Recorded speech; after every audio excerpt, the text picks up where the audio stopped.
If you want to stay and hear the story that I have about being in Beijing, China in 1993 as an invited art professor to help a country that was at that point.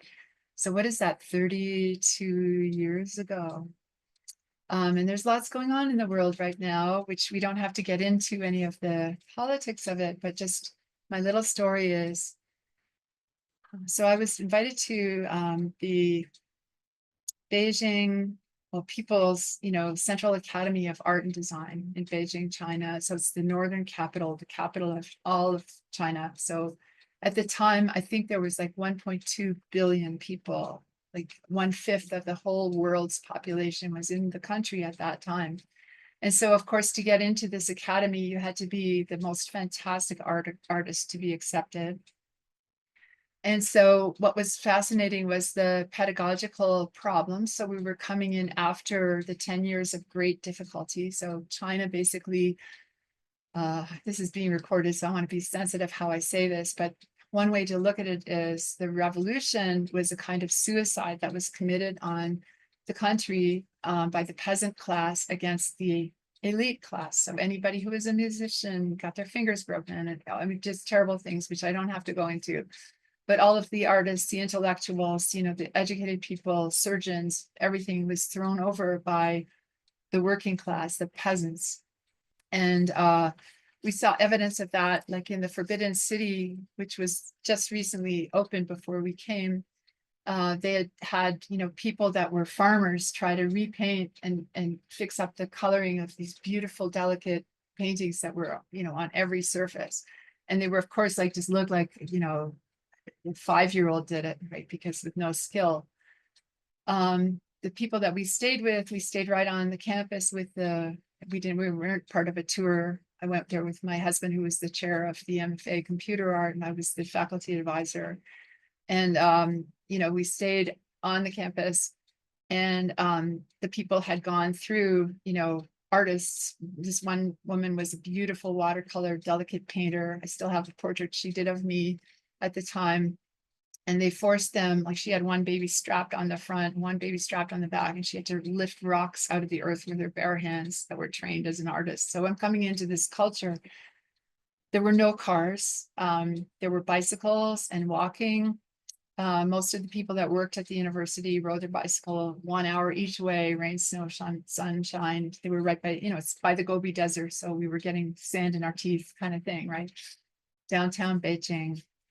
And so the students in the first year doing foundation studies, they would give them still lives, figure drawing, whatever. They were brilliant. I mean, there was not a single student that couldn't draw the pants off anybody I've ever met. I mean, they were just technically amazing.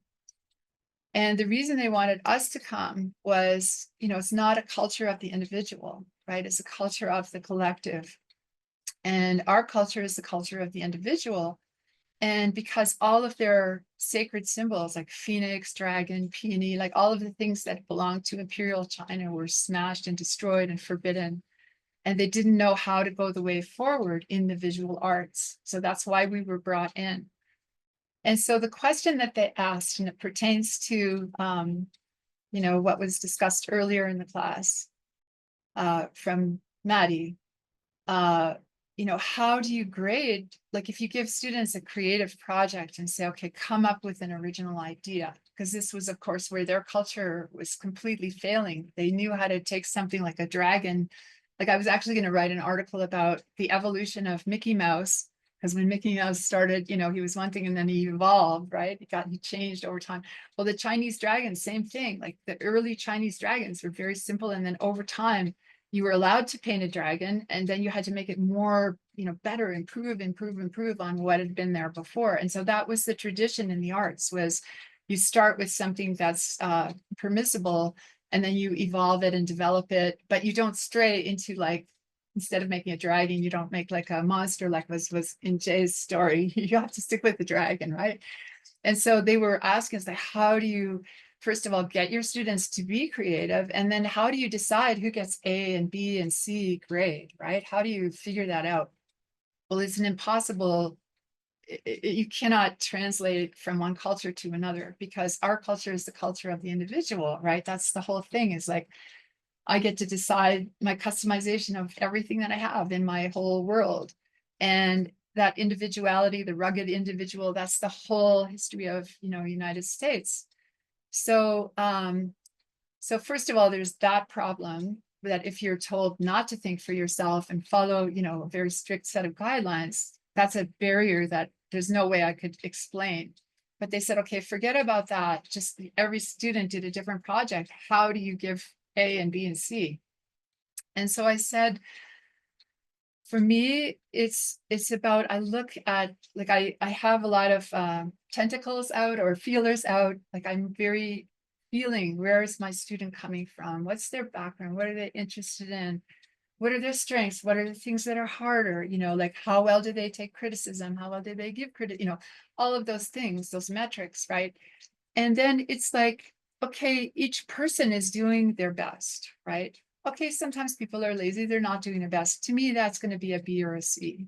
But if you're in there and you're trying and you're working within the framework of what are your strengths, what are your capabilities, and where are the big blocks, that you're running into, what time of your life is this? I've had people take this class who are in their 50s, and they're retired and they're just here having fun and playing, so it's very different than you're like starting your career. You've got to get everything together and earn money and rise up, be known for what you do. Like, they're very different kinds of problems. And so it just goes back to this struggle that you were mentioning, Maddie, about when you're in science and it's kind of like really clear, it either works or it doesn't, and it's either technically correct or not. I think this is this is why I love art. I love people, and I love their stories. I love their struggles. I love the way they see life, the world, design, like all of it, And so, I mean, we put our little 2 cents into this giant equation of China, when we were there. And it is very interesting to, to try to understand what each culture and each country is an individual at a certain point in its history, in its timeline, with whatever baggage from the past and whatever fears of, whatever's going on. And, I just wanted to share that, because we are in a moment in this country, and we're going to get through it all together, just like everyone has in history. And there will be, one of the Chinese curses is, may you live in interesting times. And we're definitely living in interesting times. And I think one of the really, really important things is to keep the arts alive. When a culture, like the trophies of war are the sculptures, the paintings, like those are the things that last, and you are the ones making it. So I just want to underscore that and encourage you to never stop, keep going, tell your stories, trust your instincts, let yourself be who you are. And if you can take even a fraction of that forward, then I have done my job.